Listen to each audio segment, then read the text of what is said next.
News Network on YouTube, X, Rumble, Twitch, and Facebook, streaming live on all platforms today. It's Monday. It's 6:22 in your nation's capital, August 24th, the day before my 20th wedding anniversary. Yes, it's a big day tomorrow for the Franchi family. But it's also a big day in Washington because we've got a lot of news we're going to cover. We're going to get to your White House rundown. Lots of tension between Canada and the United States. We're going to get to that. We also are going to give you a recap of some of the events over the weekend from the race, the Formula One race that was in Washington in the swamp. We're also going to cover some of the Fauci pardon. Yeah, that looks like it's finally going to get challenged. Also, midterm news on the fake poll scandal continues to develop. Also, Eric Swalwell back in the news. We'll bring you the latest on that. Also, Iran. We have more news on that. And we'll have more details as well on the Canadian tariffs. That's going to cause some issues for Canada, especially with their new allegiance to China. But first, let's get to our White House rundown.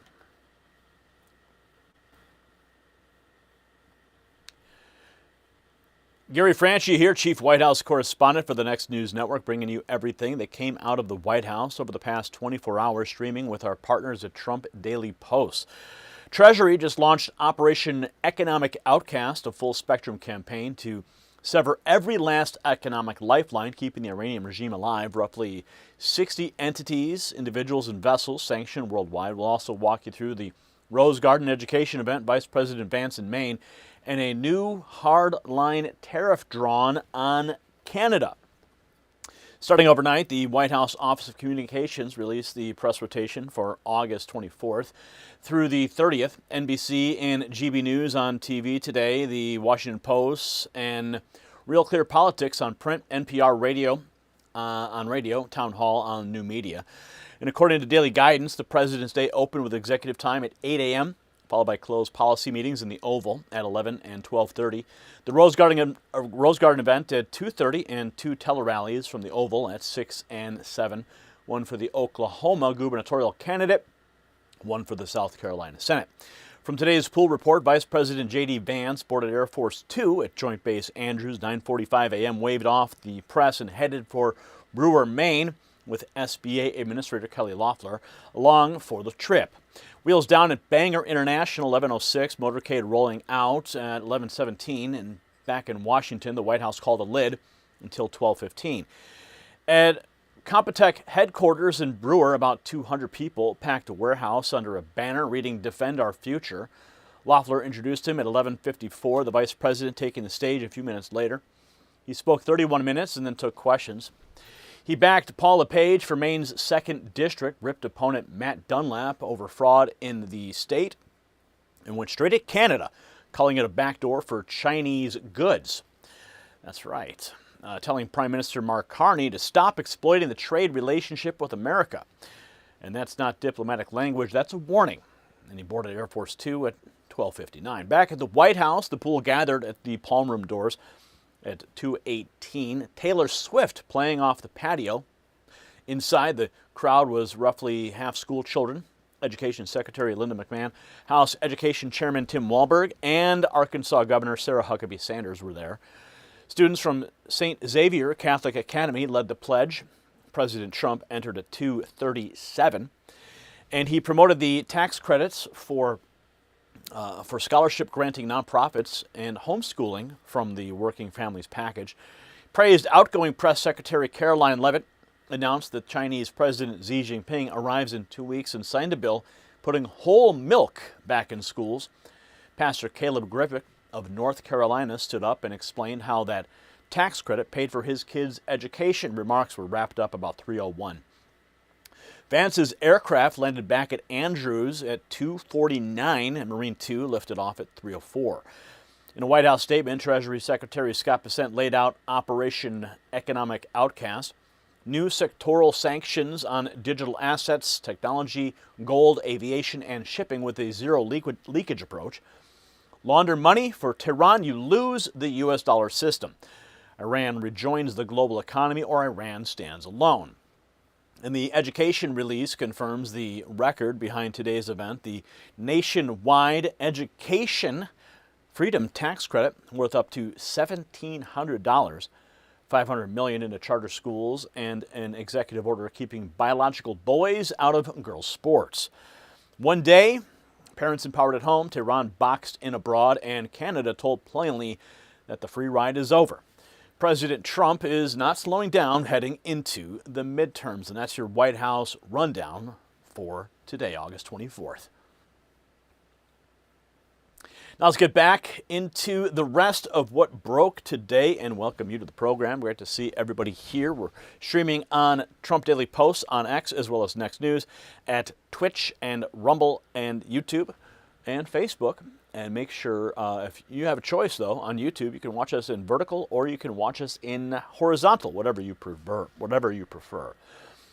going to get into Anthony Fauci's his pardon, which is now coming under question. Panic mode. Lawyers beg for cash as Blanche confirms the referral. If you recall, that referral was handed over by Rand Paul just a few weeks ago. So we're going to get into that right now.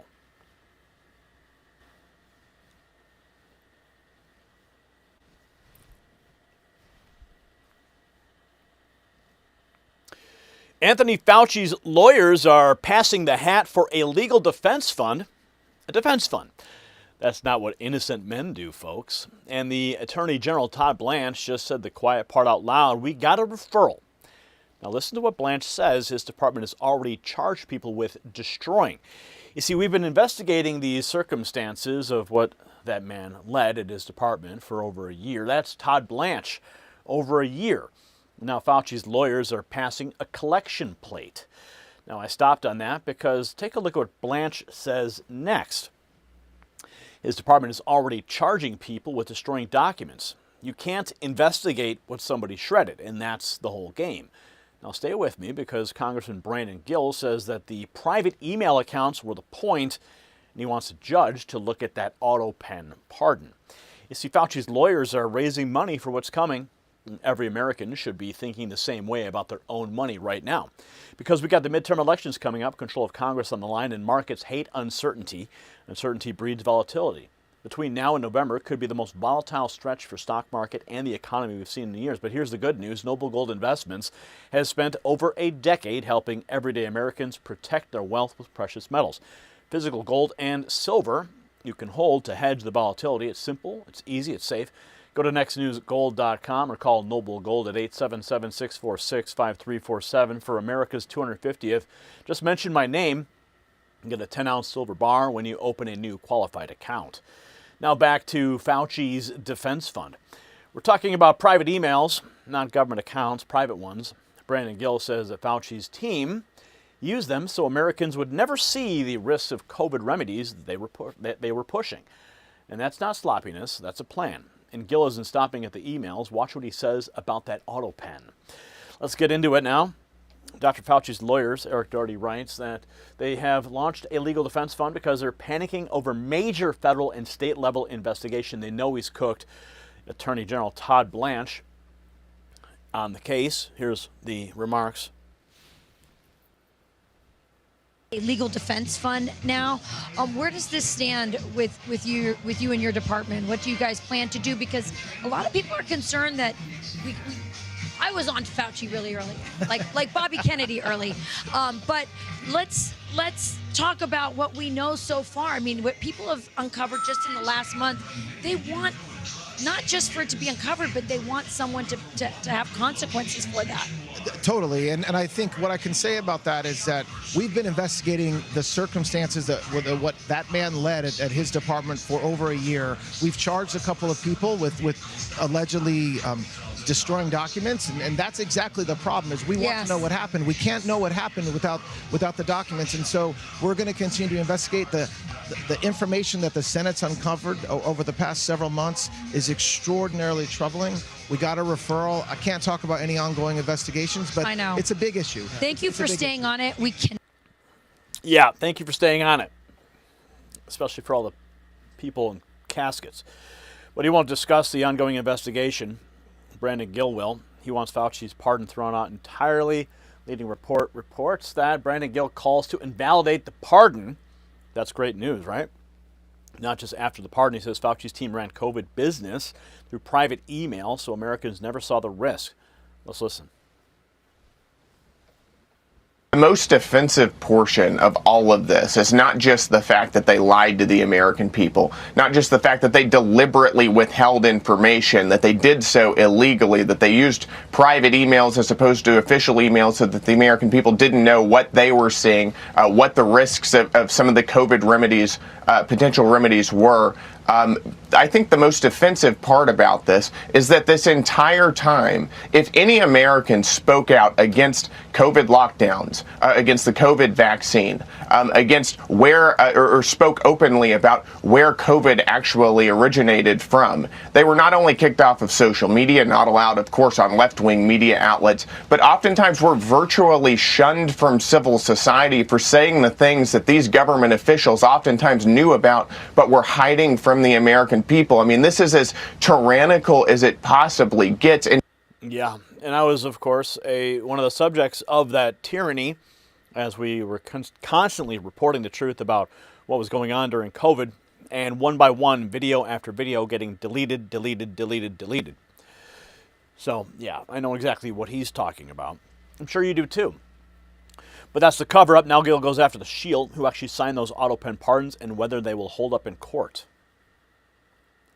Most Americans, whenever they hear auto pen pardon, kind of take a step back and wonder what in the world is going on in Washington. How is the president signing pardons, or who is signing pardons on the president's behalf? Somebody who didn't get elected, oftentimes without the president's knowledge or without the president's full knowledge. So I think there's absolutely a legitimate case that we ought to test these auto pen pardons, the legality of these, in court. Let the courts decide that, but we ought to put the effort in to actually bring that forward, because the American people are so sick of this stuff. They're so sick of a lack of accountability. And let me tell you, whenever unelected bureaucrats are signing pardons on the president's behalf.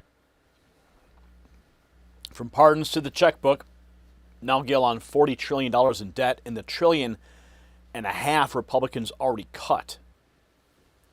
It is astronomical, and it can have absolutely catastrophic consequences if we let it continue and the United States hits a debt spiral or even something close to that. I think that the path for Republicans is to continue doing some of the things that we did last year in the big, beautiful bill, the Working Families Tax Cut, where we instituted the biggest mandatory spending cut ever in American history, ever. It was about $1.5 trillion. That had never been done before. And I think that's just a start. Our goal now is to make sure that we win these midterm elections so that socialists who could care less about the federal debt or deficit don't get in charge, so that we can then come back to Washington and implement, through probably reconciliation, more large spending cuts to ensure that our children and that our grandchildren don't not only inherit a national debt, but don't inherit an economy that is completely in tatters because we've been living beyond our means for. Yeah. Did you see those numbers? $360,000 per taxpayer. He says the spending runs straight through November. And here's how he frames the choice for voters coming up. Well, I think the American people have a really clear choice this midterm season. You can either elect the party that ensured that prescription drug prices have come down more than they have in the past 60 years, the party that has secured the border in record time and has deported over 3 million illegal aliens, who have seen the biggest drop in violent crime in about a century, or you can elect the party who wants to have a government takeover of your local hospital to ensure that it runs the same way that your local DMV does, the party that wants to reopen our borders as a matter of policy and give amnesty to every illegal alien in the country, and who has admitted that in order to fund that, they're going to have to raise taxes. Yeah, I think the choice is clear in November, right? Drug prices in the border are one half. Gill says the other party wants to defund the police and abolish prisons. Or the party who wants to both defund the police and abolish prisons. I think that the contrast between the vision of the Republican Party and the Democrat Party this midterm season could not be more stark. And I think most Americans don't want extreme socialists running our federal government. They want common sense, sane. Yeah, we want sane policies. So the question, quote, who is signing pardons on the president's behalf? That's what he asked out loud on. And nobody in Washington will answer him. Anthony Fauci, the man who ran the lockdowns, the mandates, the shot, is walking around protected by a machine signature that Joe Biden may never have laid eyes on. And that's not a pardon. That's a forgery with a federal seal on it. So test those auto pen pardons in court. Gill said it, and he's right. So let's make Congress actually bring it forward instead of talking about it on cable. Blanche has the referral sitting on his desk. Morin's already pleaded guilty. The documents exist, or somebody burned them. And either answer convicts these people. Remember what they did to you. Grandmothers died alone, nurses lost careers, and if you asked one honest question like we did about where this thing came from, they shunned you out of civil society while they knew better the whole time. And drop a comment with the name of somebody you know who paid for their lies. Share this with a patriot who was called a conspiracy theorist and was right. And subscribes to the next filing, doesn't get buried. This one is not going in a drawer, and not while we're watching. See, Blanche said he can't talk about ongoing investigations, but our team works inside the building where those decisions get made. Text White House to 844-840-4963. And the reporting we pull from straight inside the White House hits your phone every night, unfiltered, no algorithm standing between you and it. To some of you, you read that and immediately want to do something with it. Well, that's good. Just text Signal to that same number and enlist in the next news Signal Corps, real missions, real ranks, a command center where every operator works off the same board. Fauci's lawyers are organized. So are we. Get in tonight.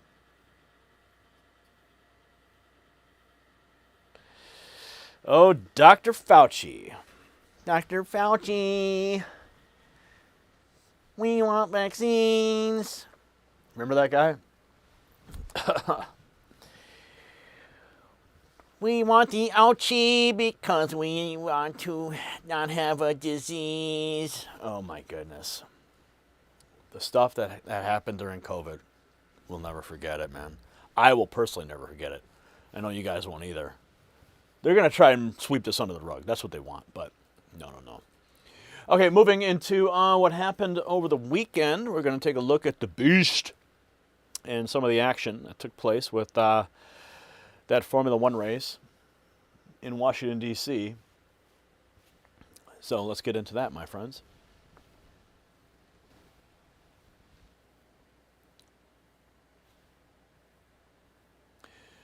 The beast hooking a left at the National Archives. President Trump behind the wheel of his own motorcade. 130,000 people packed on the barricades, screaming down Pennsylvania Avenue. An IndyCar street race through Washington. 7 months from the pitch in the Oval Office to the green flag. And I'll tell you who walked in and made that pitch.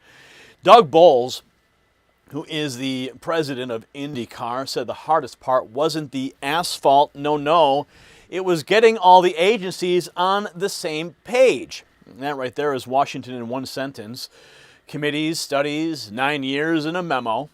President Trump gave Roger Penske a yes in the Oval Office, and the cars were braking from 180 down to past 40, the Capitol Dome, in 7 months. So stay with me because I'm going to roll you Speaker Mike Johnson's exact words on making this permanent, and Doug Burgum telling you what actual D.C. residents said to his face. Now this item, it never makes the network Chiron. Open enrollment season is approaching, and the planned comparison window is where the money moves. This developing story, Patriots, millions of seniors are overpaying for Medicare because big insurance profits off your confusion. The mailers, the robocalls, the fine print, all of it engineered to keep you locked in place. Now the part they cut for time, Chapter is a newsroom for your Medicare. Independent Medicare advisors, the only advisors comparing every plan nationwide. Chapter reviews your doctor's prescriptions and reports back the truth. If you're already on the best plan, Chapter will confirm if you're on the best plan, on the record. And if you're not, they'll help you switch plans. One call, under 20 minutes, and it costs you absolutely nothing. The number's on your screen, 910-728-4109. That's 910-728-4109. They built a street race in 7 months. All you got to do is make one call. So Space Force ran comms on the Pace car delivery. We got the video from the White House, absolutely epic, actually from the Department of War. Operation Freedom 250 is a go. You can see here some of the footage. Now, we told you back in March what that branch could do, while Democrats laughed at it. Now watch the post, because the Speaker of the House put a number on this crowd. Let's get into it. President Trump and First Lady have begun the lap of honor in the Beast. He's driving straight down presidential Pennsylvania Avenue. Is coming down, and you have 25 teams today battling for the title. And you might think, oh, only Alex Palou, who's the favorite. He's won 6 times already this year. He's the odds-on favorite. He won pole here. You think if you are starting 25th, you have no chance. But last week in Canada, Will Power, who started the race in 25th place, he took podium. He finished 3rd. So now you see the Beast going down Pennsylvania Avenue. They're going to be hooking a left around the National Archives. They're on 3rd Street and coming down, and some of these turns, I think perhaps even the president will be able to field in the Beast, are going to be tight. And again, this is a procession with the Beast. Fox News catches the moment the Beast rolls to a stop, and President Trump and Melania step out and greet the racing officials. There's the President of the United States getting out of the Beast, the presidential limo, along with the First Lady, Melania, doing handshakes with some racing officials there. Just before the IndyCar race is set to begin. A huge undertaking to basically rework some of the inner city streets here in Washington. And we do expect that after the president, of course, does his lap of honor in the presidential limo, he will wave the green flag to get the racers going forward on this 250-mile race around Washington, D.C. That is the coolest thing ever, man. The coolest thing. Gunther Eagleman lays out where the whole thing started. Roger Penske pitching an IndyCar race down D.C. streets and in the Oval Office. Says his team walked into the Oval, pitched the idea. Trump immediately understood how powerful it could be. A full Grand Prix in the Capitol. As a backdrop, military flyovers, massive crowds, America 250 is a theme. He always loved sports and the big national moments. This time, he helped create one. Loves his New York Yankees, like a certain anchor at Fox News. He was at the Super Bowl. He went to the NCAA football championship.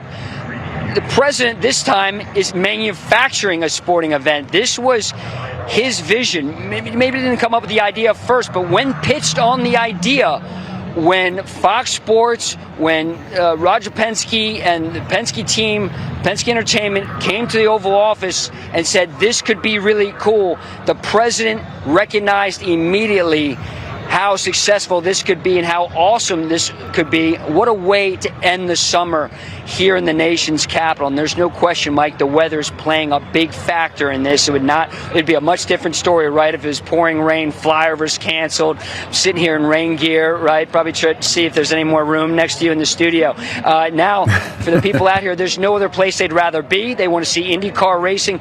Nobody has seen cars drive. Speaker Mike Johnson puts the crowd at 130,000, says he wants this back every single year. Having a great time. There'll be 130,000 people out here, and they capped it for security. We could have had 1 million people here. I want to bring it back next year. I want to make it an annual event, so we'll see if we can. Is that a possibility? If we have any say in it, we'll be in the majority. I'll be pushing for that. All right. House Speaker Mike Johnson, thank you very much for joining. Nice action. Nice action. Interior Secretary Doug Burgum says D.C. residents are begging him for a repeat. Mike Johnson, the speaker, was just here, and he said that you guys might try to do this again next year. Do you have anything to announce? Well, nothing to announce yet, but let's just say this is the perfect time of year to do it. Congress is on recess from economic development for our capital city. Hotels, restaurants, the people of Washington, D.C., the greater capital region all love this idea. This is a really positive thing. And if you look at the smiles on the faces of the crowd, I haven't met anybody who said, please, everybody I've met is saying, please do this again next year. Well, this is... Think about that, too. All the businesses that are booming, the hotels are filled up, the restaurants are filled up, people flying in. Just a huge economic engine for Washington, D.C. So the money's moving. So are the cars. The White House goes further. President Trump, the sports president, and the receipts are on the reel. Here is the White House man of the people, President Trump, the sports president. Let's take a look. I'm a huge sports fan. Please welcome Donald J. Trump. Gentlemen, start your engines. Ladies and gentlemen from the South Lawn. I'd love to have your job someday. The President of the United States on the field. The first sitting U.S. president to attend a Super Bowl game live. What an entrance by the President of the United States. There's a new spectator in the House, the President of the United States. Always attending when he can. As some might call this bread and circuses, I call this straight up American patriotism, my friends. IndyCar President Doug Boles on Fox and Friends explains what it took to build that track. 7 months in every agency in Washington.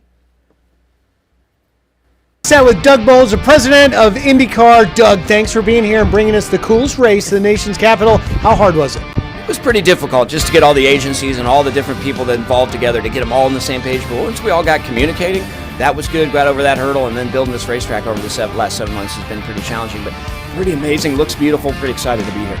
You know, Rachel went in a two-seater. I did. This course is fast. It's got tight turns. If a average human like myself tried to drive this, no way. Well, I think the place where we might be able to go fast, the problem we have is how late they brake and how hard they have to brake to get stopped and get around the corner. That's where the difference comes, is just really being able to commit and get that braking done really fast. So going from 180 to 40 miles an hour, like instantaneously, that's where we start losing out. They left me out of the two-seater, so I think that you owe me a ride where I get to drive the car. Good idea. That's not a good idea, but maybe we could look into it next year if we come back. We'll put him on a golf cart. Doug Boles, thank you very much. Next year if we come back, right? Let's hope they do.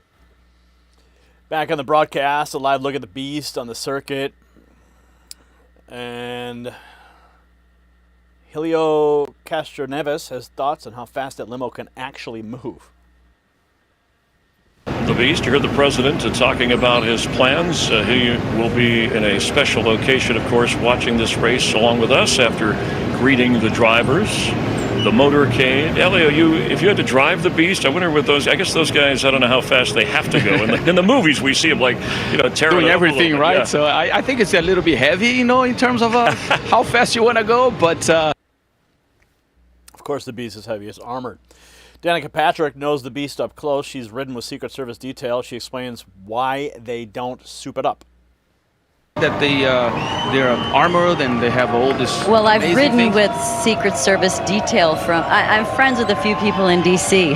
and I was asking the drivers about Secret Service, about their experience, if they get special training, if the car is souped up, is it extra fast? And essentially the car is really just heavier and safer, but when they try and add horsepower and do those things to it, it kind of makes other things fail. But as drivers, really, their protection as Secret Service is that the car is bulletproof and hard to beat. In Brazil, believe it or not, because of the safety down there, most of the people have bulletproof cars. I mean, it's sad. Do you have a bulletproof car? I have a bulletproof car, yes. Wow, you have that many enemies, huh? They're going about, what, I don't know, 50 miles per hour here. Slow. They're going to take about 7 laps. We saw the history of President. The Department of War delivered the Freedom 250 pace car. Space Force, Marines, Navy, Coast Guard. This is the entire operation. It's about 3 minutes, and it's worth every single second.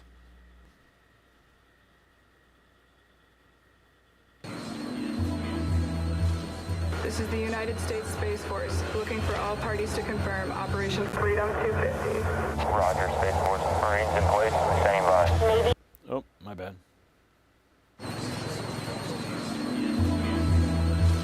This is the United States Space Force looking for all parties to confirm Operation Freedom 250. Roger, Space Force. Marines in place, standing by. Navy is standing by. Army in place, standing by. Air Force standing by. Space Force, Coast Guard 29110, standing by. Roger. Operation Freedom 250 is a go. Space Force, Condor 11 is IP inbound for exfil. Marines, mission is a go. Execute.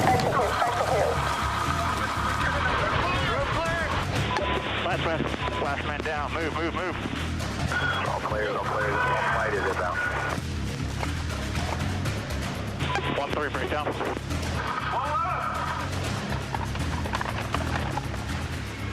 Target secure. Space Force, this is Hitman. Jackpot.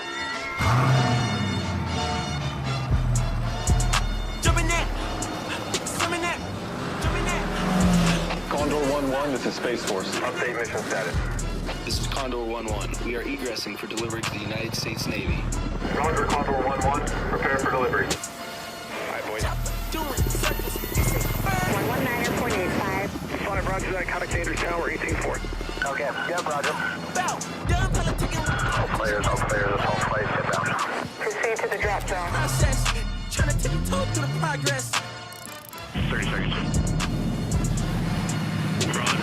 Dragon Slayer, this is Space Force. Confirm you are inbound. Space Force, Slayer 1-1, wheels up, LZ Blaster, 7 Eagles. 3, 2, 1, go.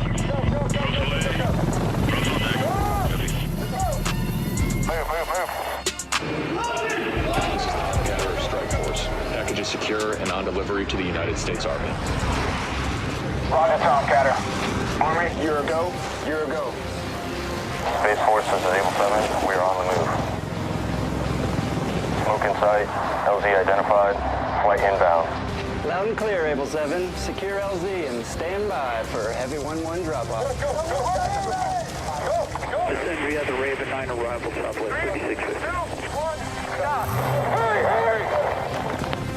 Able 3-6, package is on the ground moving into established escort convoy. Roger, Reach 250 is standing by. Copy HQ, we got movement from the south. 2745, maintaining 2809. Court to recall. 365209, descend via the cap 4. Space Force, Reach 250, we've made contact with core flight. This is Razor 1. We are ready to move the package to the nation's capital. Acknowledge. Reach 250. Touchdown confirmed. Space Force, this is Coast Guard. We have visual on the final delivery of the package. Roger, Coast Guard. Operation Freedom 250, mission complete. Mission complete. Mission complete. So Mike Johnson on camera, there'll be 130,000 people out here, and they kept it for security. We've got to have 1 million people, he said. 1 million capped in the city that every bureaucrat and every legacy anchor swore was too broken, too dangerous, and too dysfunctional to host anything, and not one thing burned. So make them do it again. Speaker Johnson said it out loud. Annual event, he'll push for it in the majority. Burgum said every single D.C. resident he met begged to bring it back, so hold him to it.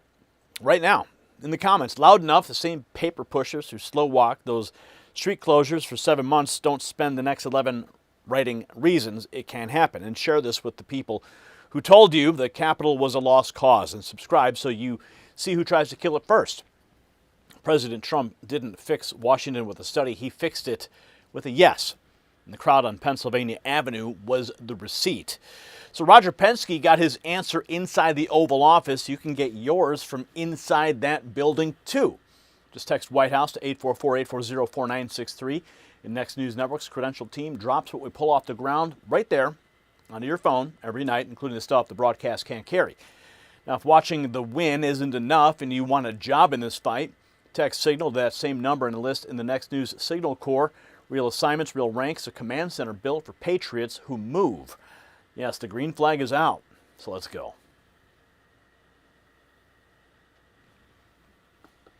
All right.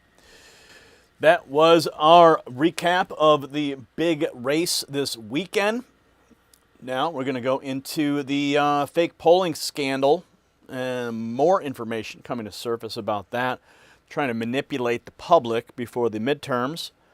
And it might actually be having an effect. So if you want to talk about election tampering, election rigging, how do you do that? You change public perception with a poll.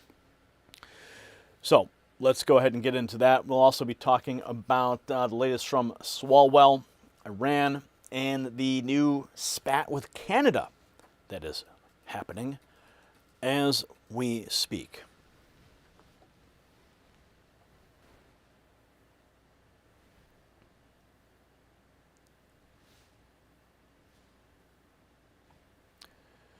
Peter Doocy just told Mike Johnson 3 polls were entirely fake. LA mayor, Wisconsin governor primary, and Nevada governor. Fabricated races. And watch Johnson's face because he didn't blink. He doesn't defend the industry, he torches it. And the name's exactly what the Democrats are. We're talking about 73 days. 73 days until the midterms. And the numbers you're being fed are manufactured. They're not skewed, they're invented. A firm cooked up entire races out of nothing. And every newsroom in America ran them like gospel. Why? Because a fake poll doesn't inform you.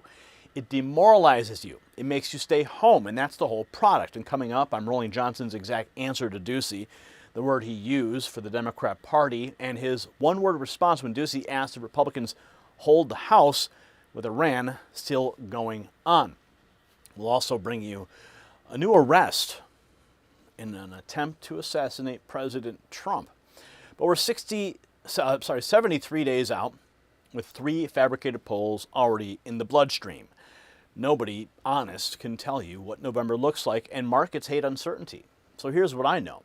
With the midterm elections coming up and control of Congress on the line, uncertainty breeds volatility. And this could be the most volatile stretch for the stock market and economy in years. The good news is you can hedge the volatility with physical gold and silver.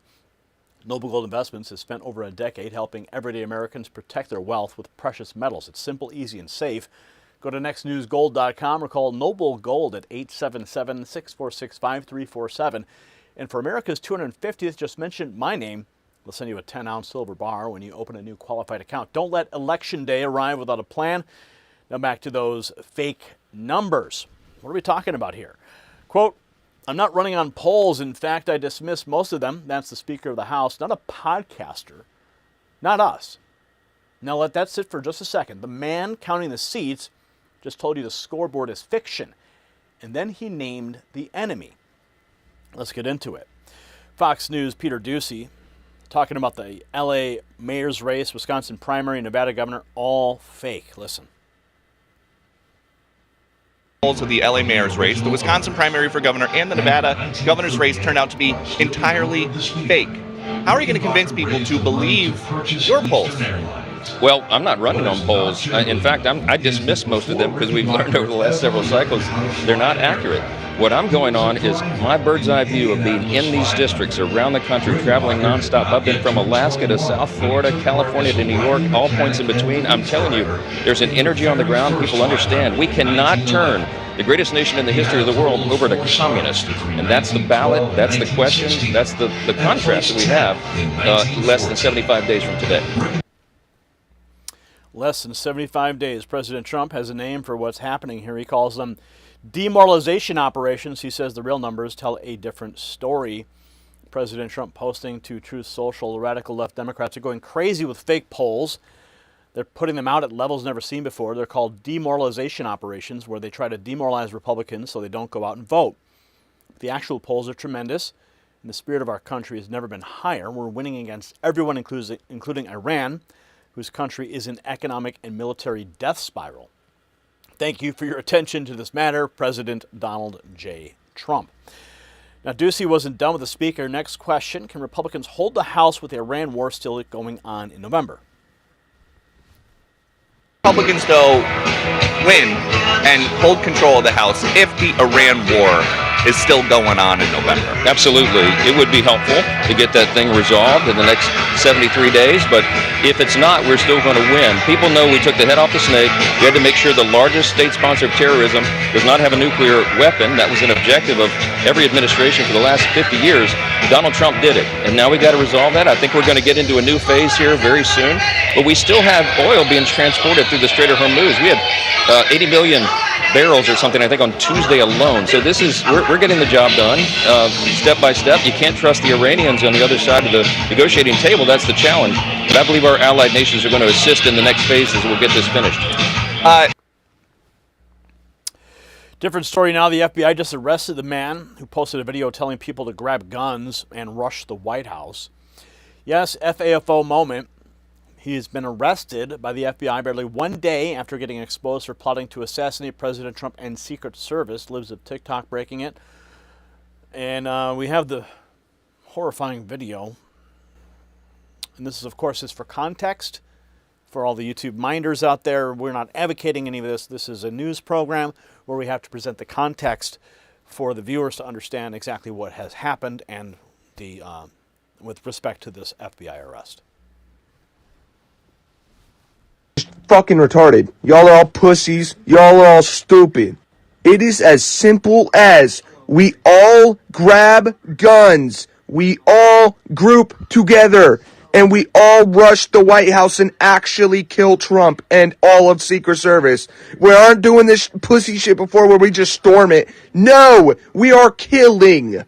We have to kill. There is no other way. I don't know how many times I'm gonna have to say this shit online. We have to kill them. There is no other fucking way. Yeah, so he's now been arrested by the FBI. So there's some more good news for you. So, quote, "We cannot turn the greatest nation in the history of the world over to communists." Johnson said that out loud. Do see right on Fox, and he's right, because Chuck Schumer just called abolishing prisons and erasing the border a difference of opinion inside his tent. And that's not a slur.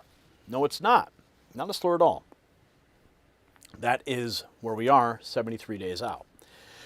So median strategies, fake 2 elections, shut the doors, and nobody got named. So stop treating any number of stranger emails to a newsroom as reality. They lied in 2016, they lied in 2020, they lied in 2024. Now we have proof that they'll invent races that never happened. Johnson said he feels the energy from Alaska to South Florida. Patriots, you are that energy. So don't you dare let a fabricated spreadsheet talk you out of your own ballot, and share this report with a guy in your life who says his vote doesn't matter. And drop a comment and tell me the last poll you actually believed. Make sure you're subscribed, because they can fake a number, but they cannot fake a turnout line around the block. And speaking of getting the real numbers first, Johnson trusts what he sees in the districts over what a pollster emails him. And that's exactly how we work too. Text White House to 844-840-4963. Next News Network holds White House credentials, and what our people pull straight out of that building lands on your phone at night.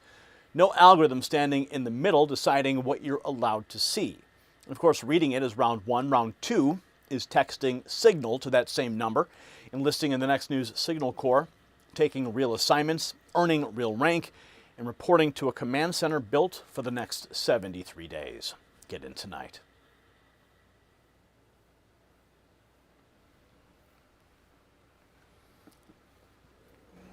Okay, we've got more news ahead. Okay, so we're going to give you the update on Eric Swalwell. Some news that you guys need to be made aware of. As you know, the White House just released through the FBI declassified documents. We went through them last week. They were quite extensive. But now we're learning that the FBI has raided him, and we have the details from that.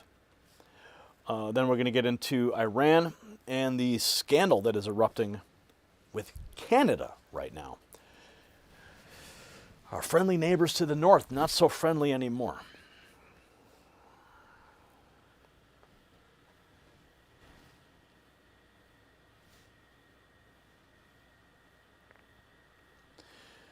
Federal agents took Eric Swalwell's phones and laptop at San Francisco International Airport on Saturday, then hit his Washington, D.C. home on Sunday and took more.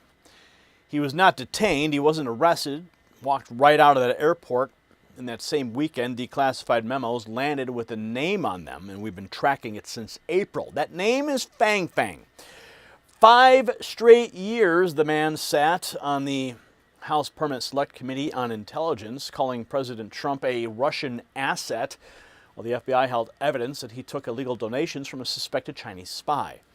Nancy Pelosi kept him on that committee. Adam Schiff vouched for him. And I'll hold that, because I'm going to read you President Trump's own post driving these memos right into the open. In the line, in Just the News reporting, where the Bureau tried to recruit Fang Fang as a source on Beijing's influence operation while Swalwell was getting close to her. So chasing a man like Eric Swalwell for 6 years, it does wear you down. And I've learned the hard way that being tired is not a character flaw, it's actually cellular. Your mitochondria are the batteries that power everything, and when they run down, energy and healing go with that.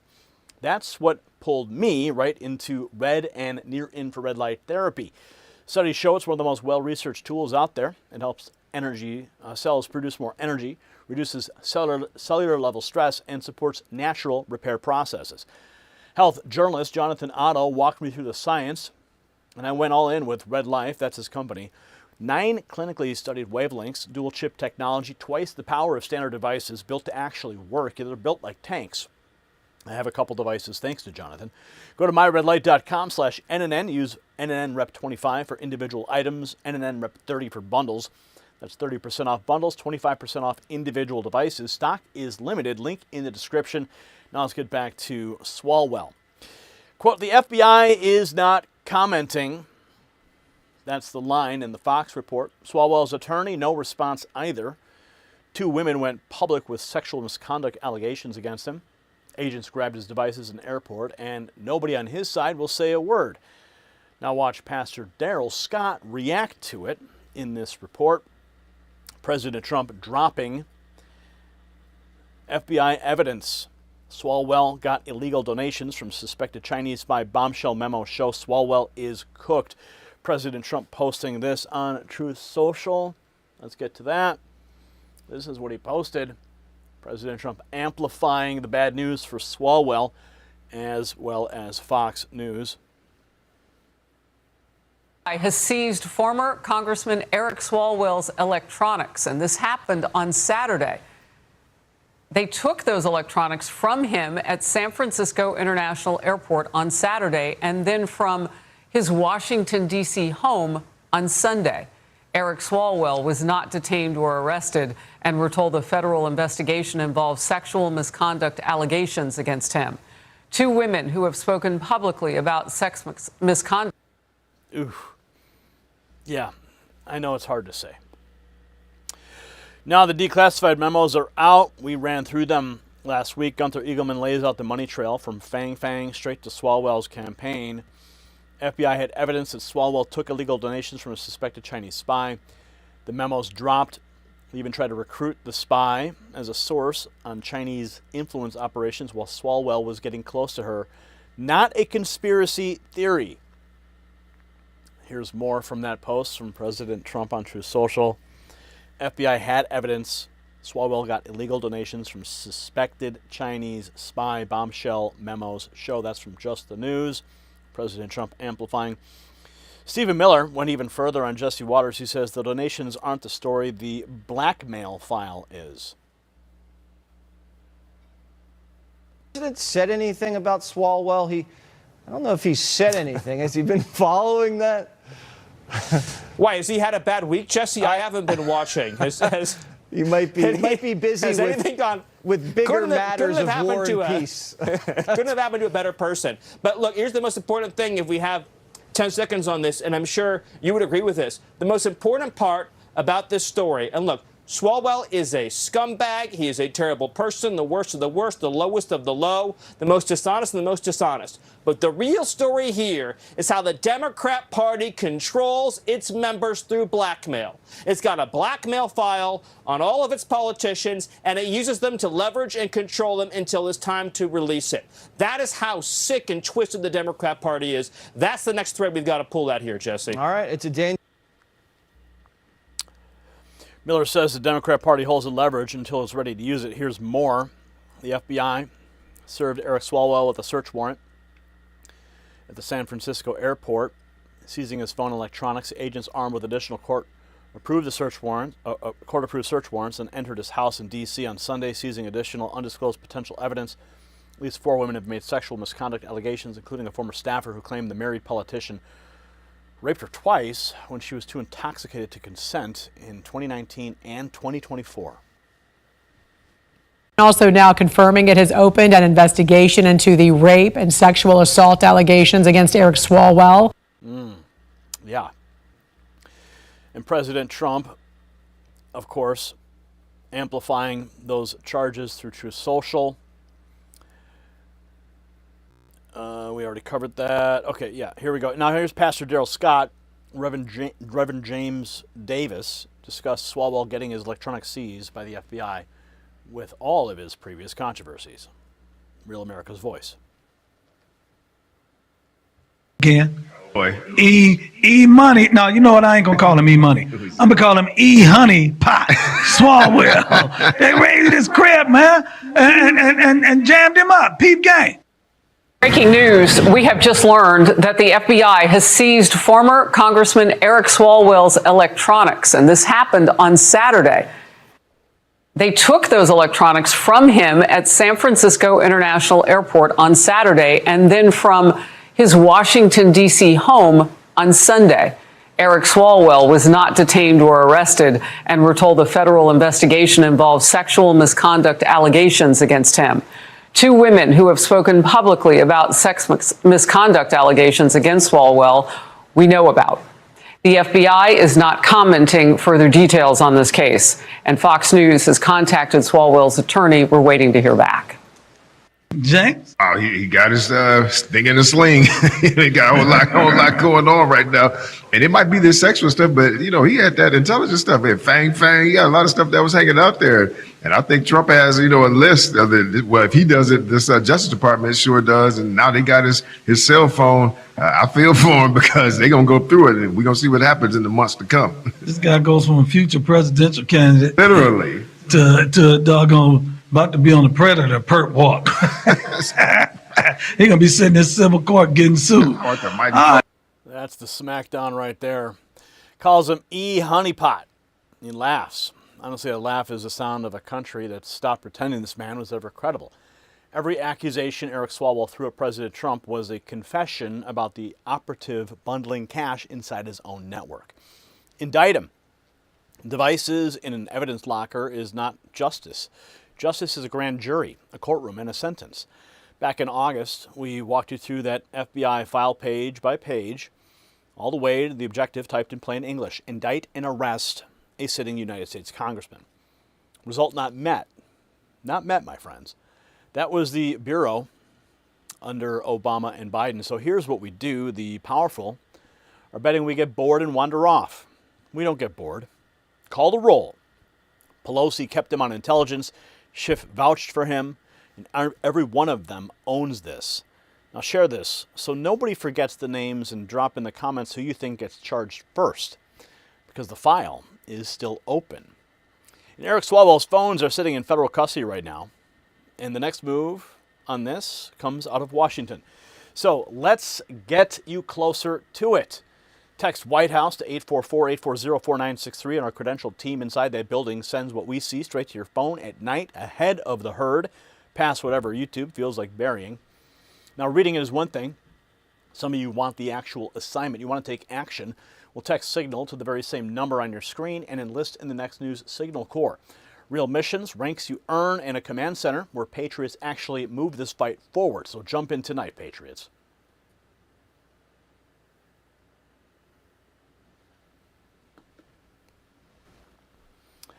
Okay. I saw someone said, Gary, you look great. Thank you. I've been watching my food, going to the gym, and I'm losing weight, and it's something that, man, when we got demonetized, I was like right before we got demonetized, I was at like the lowest weight I'd ever been, and then just it all came back. It was just a nightmare period of my life. But now I'm back on track, and you guys hold me accountable too. Thank you. All right, we're moving into our next topic. Iran's speaker admits collapse as rial hits 2 million. Let's get into it.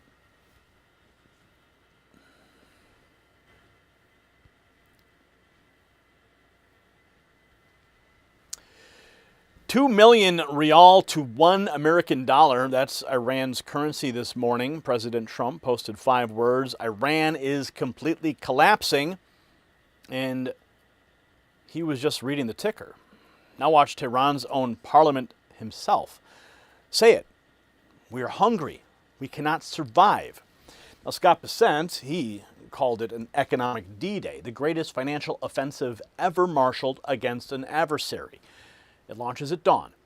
And the mullahs who spent 40 years funding Hezbollah and the Houthis on oil money are watching their currency turn into confetti. This is winning without a ground war. No occupation, no coffins. And here's what I'm going to roll for you next. Galibaf's own Make America Hungry Again poster. The Newsmax headline, President Trump fired straight back at him, in Beijing's one-word answer to Bessent. 90% of Iran's oil goes to China. 90%. So watching a currency go from money to confetti at 2 million to the dollar will make any American look hard at what's actually holding up his own savings. Our faces its own pressure test. Ours faces its own pressure test. The midterm elections coming up, control of Congress on the line, and markets hate uncertainty. Uncertainty breeds volatility, and between now and November could be the most volatile stretch for the stock market and economy we've seen in years. Now here's the good news. Noble Gold Investments has spent over a decade helping everyday Americans protect their wealth with precious metals. Physical gold and silver you can hold to hedge the volatility. Simple, easy, and safe. Go to nextnewsgold.com or call Noble Gold at 877-646-5347. And for America's 250th, mention my name and get a 10-ounce silver bar free when you open a new qualified account. Don't let Election Day arrive without a plan. Tehran didn't have one either. So the IRGC spokesman, Brigadier General Hussein Mohebi, went on Iranian television and said the Americans have shifted to economic war. He's bragging about missile production while admitting the front moved to their wallet. That's a surrender notice with a press release stapled right to it. Now let's get into the tweets. The U.S. is preparing a sweeping new round of economic sanctions against Iran as the Trump administration intensifies pressure. Treasury Secretary Bessent calls the effort Economic D-Day. To unleash new economic sanctions against Iran to pressure the regime in Tehran. U.S. Treasury Secretary Scott Bessent wrote on Sunday, President Donald Trump and the overwhelming might of our military have significantly dismantled Iran's military capabilities and weakened its nuclear program. Now we are entering the end game. At dawn begins an economic D-Day, the single greatest financial offensive ever marshaled against an adversary. The economic pressure comes as the Iranian rial crossed 2 million to $1 US, a historic low for the country's currency. The head of Iran's Supreme National Security Council responded on X, saying if the economic war continues, not a single drop of oil will be exported, neither through the Strait of Hormuz nor anywhere in the Persian Gulf. Iran will regard any country's participation in or support for America's economic war against the Iranian people as an act of war. Despite this statement, reports do indicate that crossings through the Strait of Hormuz are up 400% over the last 2 weeks. The United States is overseeing vessels out of the Persian Gulf through a safer southern passage. The passage does allow for millions of barrels of crude oil to be exported each day. Still, the Iranians remain defiant. The fact that the United States has once again moved from military threats, saying that it will strike and so on, to reviving its old plans shows that they are truly desperate and have no solution when it comes to the great Iranian nation. Therefore, they keep bringing their old plans back onto the scene. The U.S. naval blockade also remains in place as CENTCOM says 70 commercial vessels have been redirected since the blockade was reimposed. In terms of U.S. military movement, the USS Abraham Lincoln is headed home after being deployed for 274 days. This aircraft carrier made its last port call in December, breaking a Navy record. The vessel is being replaced by the Japan-based USS George Washington. On Friday, President Trump doubled down on his position that the Strait of Hormuz is now U.S. territory. They'll never have a nuclear weapon. They want to make a deal so badly.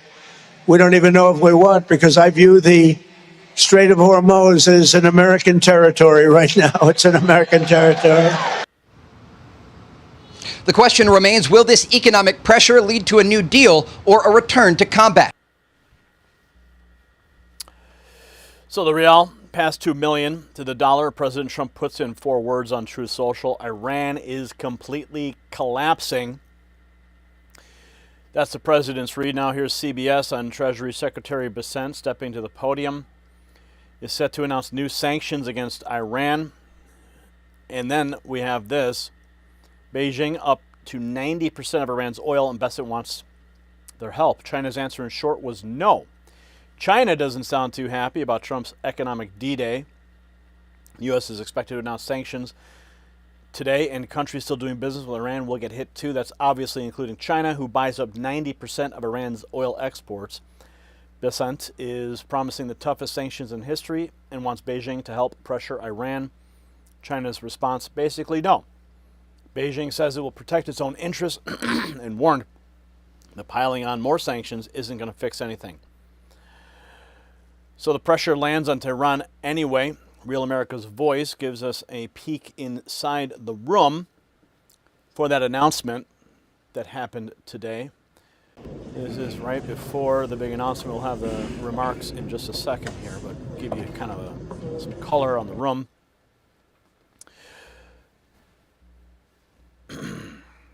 Now here's the moment. Bessent names it Operation Economic Outcast, direct from the Treasury Department. Today, at President Trump's direction, the United States Treasury has begun Operation Economic Outcast, an unprecedented campaign against the Islamic Republic of Iran and its enablers. In the Second World War, D-Day marked the historic beginning of a campaign with our allies to target and drive the enemy from its positions, including those in third countries.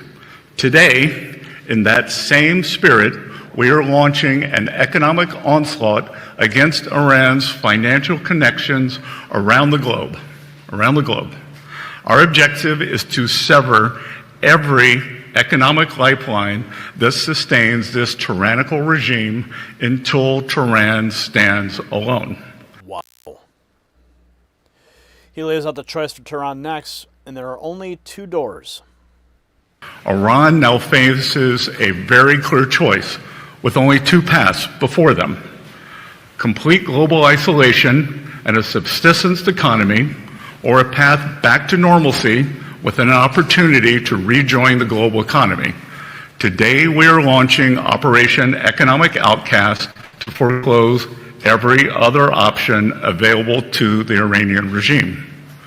Treasury has mapped every node, every facilitator, and every network that Iran has used to smuggle oil and evade sanctions.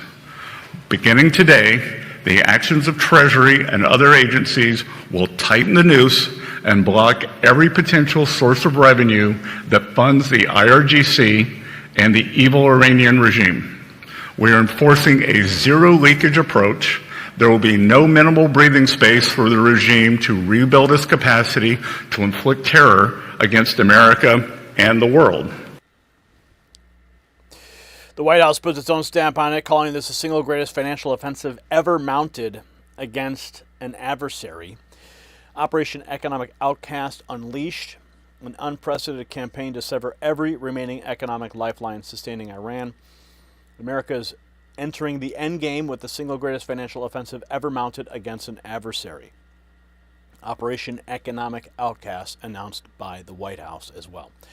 A reporter asked a question everybody wanted asked: do Chinese banks get hit too? Most powerful tools you have at your disposal is the ability to impose secondary sanctions on banks and financial institutions that facilitate transactions for Iran. Chinese banks have often been talked about being targeted, but we don't see any of those institutions targeted here.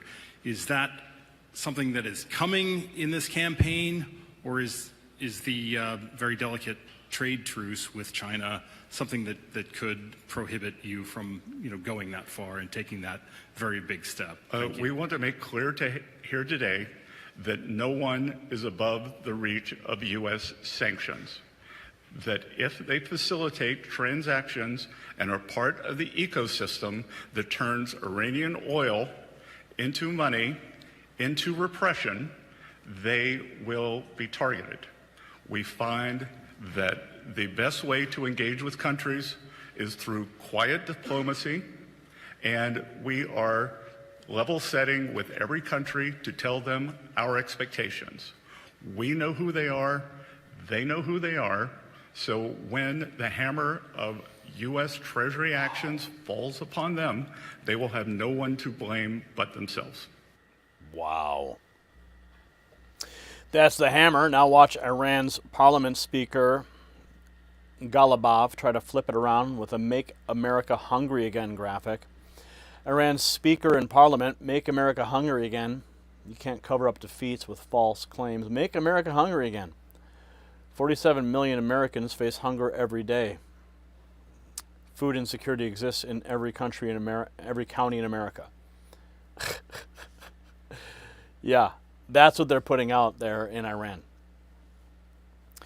Days later, the same man is singing a different tune, and President Trump reposted every word of it. Trump reposts Iran parliament speaker, "We are hungry, we cannot survive." The IRGC won't concede a thing. Their spokesman claims the missiles never ran out, and Washington switched to money because it couldn't win with bombs. Their spokesman at the IRGC, some believed Iran's missile stocks would never run out as the war dragged on. That never happened. Production continues. He claims the enemy's strategic weapons were depleted, and the U.S. has now shifted to economic war because Iran's military strength is clear. Reuters is looking into who else gets caught up in this, and the billboard in Tehran tells you how the regime is selling the story at home. U.S. is threatening economic D-Day for its trade partners, and this is the billboard that they have up in Iran. Isn't that funny? They're trying to be like Nirvana. Victory, sure. We'll see about that, won't we? So Mohammed Bagher Ghalibaf built an infographic about American food banks, 1 in 8 Americans, 16 million children, while his own people can't even afford bread. President Trump reposted the Newsmax headline, quoting Ghalibaf himself, "We're hungry, we can't survive." He handed the man's own words right back to him and shut the trap. So Bessent has to hit the Chinese refiners and the Chinese banks, not mail Beijing a strongly worded letter. Xi already said no. He said he'll protect his own interests, and he buys 9 out of every 10 barrels that Tehran ships. So the toughest sanctions in history are exactly as tough as our willingness to sanction China. That's the whole ball game. And guess what?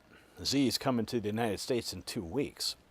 Now, I want you saying it in the comments so it doesn't get lost. And share this with somebody who was told for 20 years this was impossible without an invasion. Subscribe because the legacy press ignored the blockade all August and only found the story when Reuters cut a podcast about it. The carriers are real. The threats are theater. And we're staying on this one all the way to the end of it. So Ghalibaf is making memes while Bessent loads the hammer. That's what's happening. The next move in this comes out of the West Wing, not a wire service. So just text White House to 844-840-4963. And you get what our credentialed team pulls from inside that building on your phone tonight before YouTube decides how many of you deserve to see it. But information sitting in your pocket doesn't move anything by itself. Text Signal to that same number and list in the next news Signal Corps. Take a rank, take an assignment, and work the grid with patriots who actually push back. Come get in it with us tonight.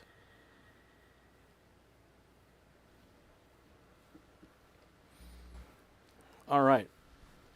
So that's the latest out of Iran, and now we're going to be moving to Vice President JD Vance's actions. Brian, I think you've got all of these scheduled to drop tonight. Those last 3 can drop tomorrow. Yeah, that's fine. I mean, yeah, I think we'll just have them drop tomorrow, Brian. It's probably the best thing to do. Okay. All right, where are we going from here? Oh, yes, the drama in Canada.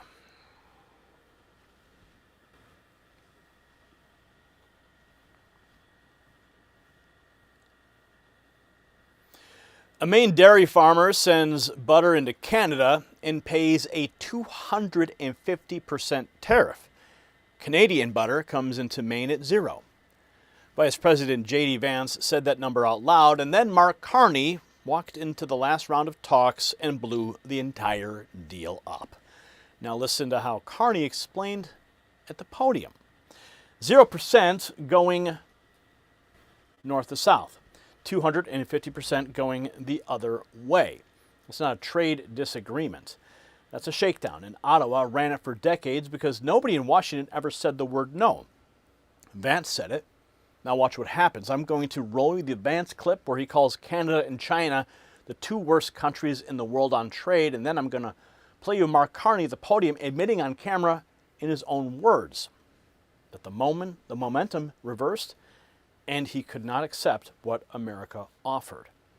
So you have a Maine dairy farmer eating 250% while Canadian butter walks free. That's how fast the ground shifts under people who never saw it coming. And your savings are no different. We got midterm elections coming up with control of Congress on the line, and markets hate uncertainty. Uncertainty breeds volatility, so this could be the most volatile stretch for the stock market and our economy in years. But here's the good news. Noble Gold Investments has spent over a decade helping everyday Americans protect their wealth with precious metals. Physical gold and silver hedge the volatility. And Noble Gold makes it simple, easy, and safe. Go to nextnewsgold.com or call Noble Gold at 877-646-5347.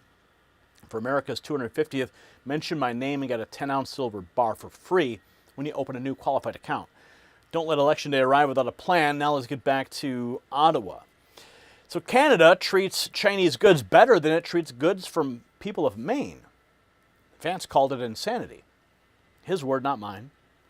So think about that. Beijing gets the friendly rate, Maine gets the wall. President Trump says that Carney wants Canada to be a drop-off port for Chinese products. So let's go through these next posts, shall we? Vice President JD Vance, we have to remember Canada is a state. Oops, sorry, Freudian slip. That was an accident, he says today. Canada is a state. Sorry, Freudian slip. That was actually an accident. Canada is a country that has underinvested in its military that quite literally would get invaded by a foreign country were it not for the umbrella of protection provided by the United States of America. And that's a true fact right there. The 51st state, though, Freudian slip, I don't know. Mark Carney takes the podium, says Canada walked away, couldn't accept what the U.S. offered, and wouldn't give what we asked. The goal of our trade negotiations with the United States has always been to get the best deal for Canadians, never a deal at any price or in any time frame. The best deal.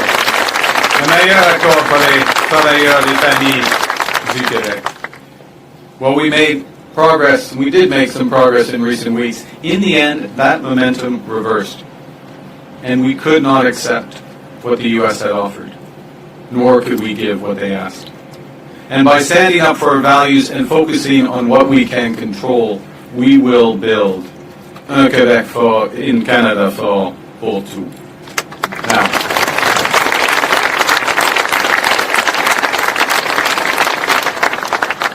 that's not to say there won't be challenges in the road ahead, but we're ready to meet them because we have all we need right here. The workers, the engineers, the ambition, and the right plan for a stronger Quebec and a stronger Canada. Building at home and diversifying our trade abroad. That's not plan B. It's been our plan A from the start. Okay. Let's go back to Vance in Maine. He puts Canada in the same sentence as China on trade policy. Says he expects it from Beijing, but not from Ottawa. Canada and China have been the two worst countries when it comes to trade policy anywhere in the world. What a shame that is. China, you of course expect. They're our biggest economic competitor. I would expect that from China. I would not expect that from Canada. We have to remember, Canada is a state, sorry, Freudian slip. That was actually an accident. Vance keeps going. Canada underinvests in its military, lives under our protection, then hits Maine with products he calls ridiculous tariffs. That has underinvested in its military that quite literally would get invaded by a foreign country were it not for the umbrella of protection provided by the United States of America. And so how does Canada actually respond to that? By treating the people of Maine fairly? No. They apply ridiculous tariffs and other non-tariff duties on Maine products coming into Canada, and they don't expect Maine or anybody else to fight back. We're sick of that. Yes, we are. Here's the number. Canadian dairy comes into Maine at 0%. The Maine farmer shipping into Canada up to 250%. Now,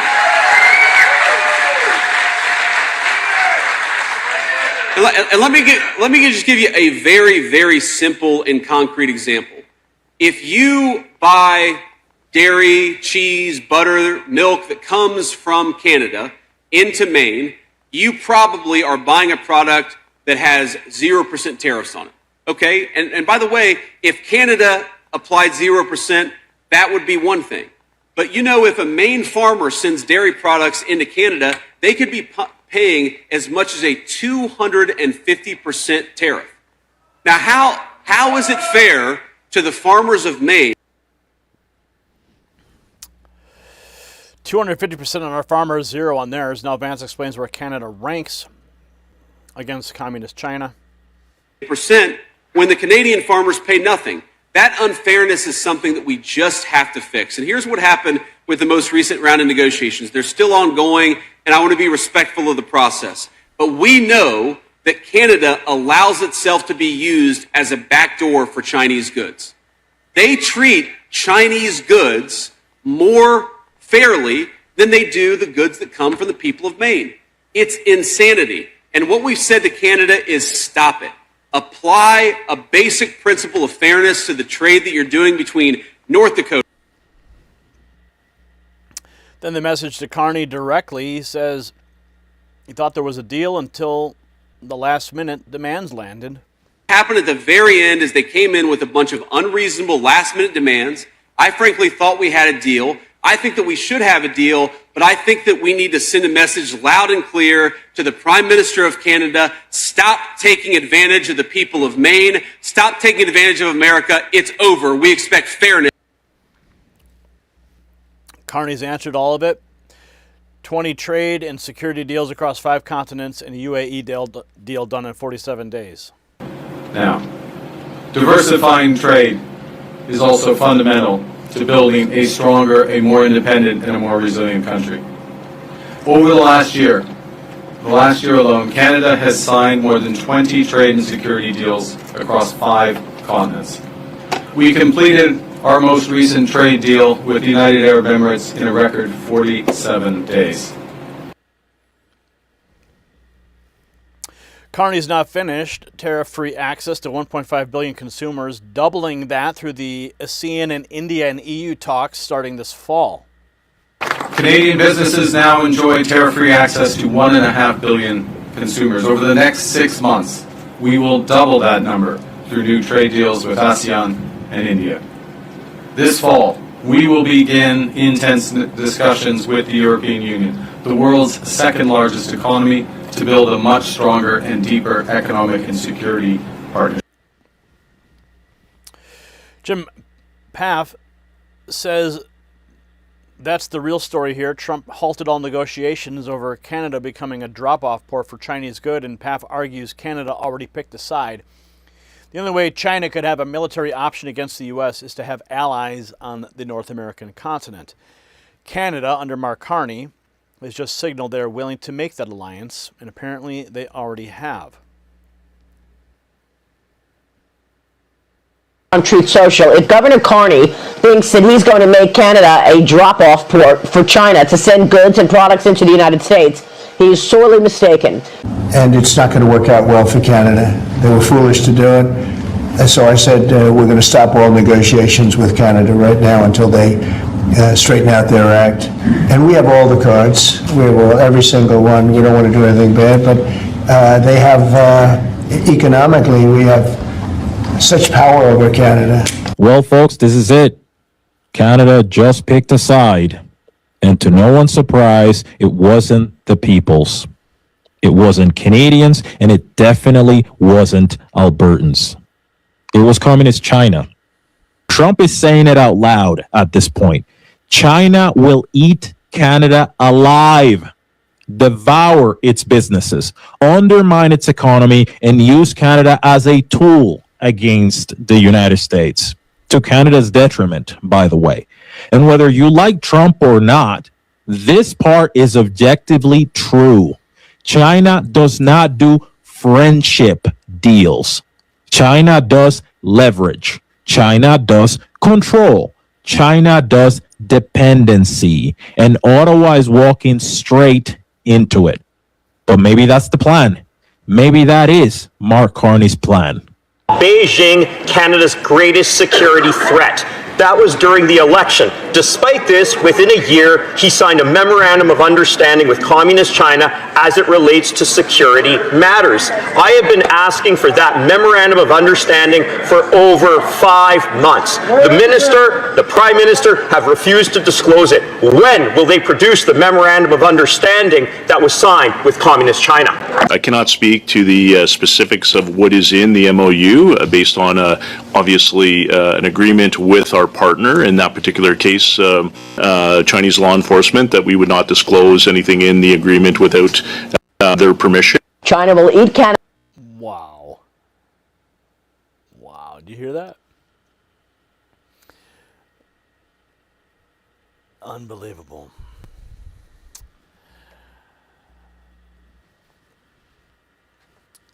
Quote, I frankly thought we had a deal. That's Vance. Then Ottawa dumped unreasonable last-minute demands on the table and torched it. So Vance turned to the camera and told Mark Carney directly, stop taking advantage of the people of Maine, stop taking advantage of America, it's over. Carney chose the 250% racket over his own neighbor, and now he owns that. So somebody in Ottawa needs to answer the question that Vance asked. How is it fair that a Maine farmer pays 250% and a Canadian farmer pays nothing? Nobody's answered it. Carney's answer was 20 deals on 5 continents and the UAE in 47 days. Fine, go ask ASEAN to park an aircraft carrier off Vancouver. American taxpayers are the only reason Canada has a military at all. Vance said they get invaded without us. 3/4 of everything Canada makes gets sold to us. Yes, we have every card. So share this with a guy you know who still thinks tariffs are the bad guy in this story. Remember the name Mark Carney. 6 months from now, Ottawa comes back to that table and the price goes up. That's exactly the kind of thing you hear first when you're plugged in past the algorithm. So Vance says that 250% number, he says it out loud because somebody finally read the fine print, and we read what nobody publishes. Text White House to 844-840-4963. Next News Network carries White House credentials, and the reporters from our team, they pull it straight from the building. It lands on your phone every night. No ranking system deciding whether you get to see it. Now, some of you don't want a briefing, you want a post. So text Signal to that same number and list the Next News Signal Corps. Take real missions, move up the ranks, because 100,000 operators can't be throttled the way one channel can. So get in tonight.